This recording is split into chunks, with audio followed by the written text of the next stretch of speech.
দেখেন, ফেসবুক থেকে যে টাকা ইনকাম করলেই যে পরিবর্তন হওয়া লাগবে, চোখে যে চশমা লাগায় ঘুরি বেড়া লাগবে, এমন কোনো কিছুই না। এমনও কন্টেন্ট ক্রিয়েটর আছে এই জগতের ভিতরে আমি দেখছি, যদি আপনি তাদের সাথে কোনোদিনও দেখা করতে যান, তাদের ভাব এতটা পরিমাণ বেড়ে যায়, সময় নাই, আমি আপনার সাথে কথা বলতে পারবো না।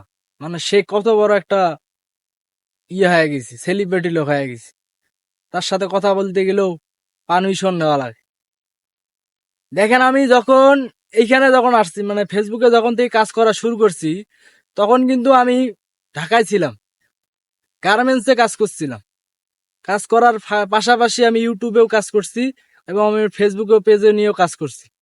আল্লাহ আমার ভাগ্যে রাখছিল বিধায় আমি এখানে সফলতা অর্জন করতে পারছি। এখানে দেখেন, নিজের প্রতিভাটাই হলো মেইন।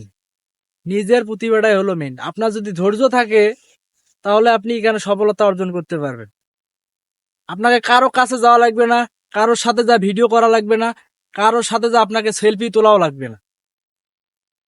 আপনারা যে অনেকে আছে বোঝে না, যে একদম সেলিব্রিটি আছে, আমি ওর সাথে যদি ভিডিও বানাই, তাহলে আমি মনে হয় একটা ভিডিও আমার ভাইরাল হয়ে যাবে, আমি অনেক ভিউ পাবো, অনেক ফলোয়ার্স পাবো। ভাই, জীবনে ফলোয়ার্স আসবে না, ওই ওই ভিডিওটার মধ্যে শুধুমাত্র ভিউজ পাবেন।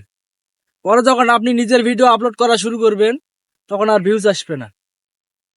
তাই বলতেছি, আপনারা কোনো সময়ের জন্য কোনো সেলিব্রিটি, যেগুলো কন্টেন্ট ক্রিয়েটর আছে, ওদের ধারের কাছেও যাবেন না। আপনারা নিজে নিজে ভিডিও বানাইবেন, নিজের প্রতিভাটা কাজে লাগাইবেন, তাহলে আপনারা অনেক বড় হবেন।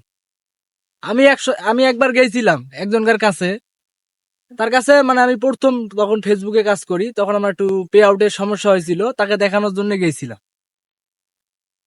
মানে মনে করেন ভাই, এত পরিমাণ যা তাল, আমি খালি বলছি, ভাই আপনি খালি একটা মিনিট আমাকে সময় দিবেন, খালি আমার দেখবেন যে আমার পে আউটে বেতনটা ঢুকবে কিনা, খালি এই কথাটা বলে যাবে।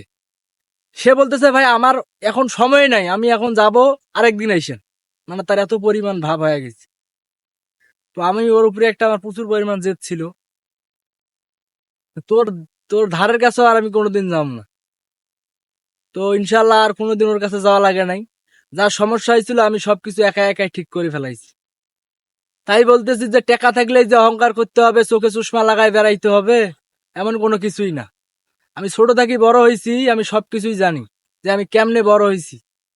এমনও দিন গেছিল না খায়া ছিলাম, আমার এখনো মনে পড়ে। যে এখন টাকা হয়েছে ফুডেনগিরি দেখে বেড়াবো, টাকা করি বেড়াবো, এটা এমন কোনো কিছু না। আমি চাইলে কিন্তু গাড়ি কিনতে পারি, কেন কিনি না? না কিনি। এখন যদি গাড়ি কিনি চলি বেড়াই, তখন মানুষ কবে এখন কটা টাকা হয়েছে, এখন ভাবের কোনো কুল নেই, কবে অহংকার হয়ে গেছে, কারোর সাথে কথা কয় না। আমি এমন কোনো কিছু চাই না, যেন মানুষ আমাকে কোনোদিনও না বলে যে এর ভিতরে অহংকার আছে। অহংকার হলো পতনের মূল। যদি বেশি অহংকার করেন, তাহলে আপনার পতন হইতে বেশি সময় লাগবে না।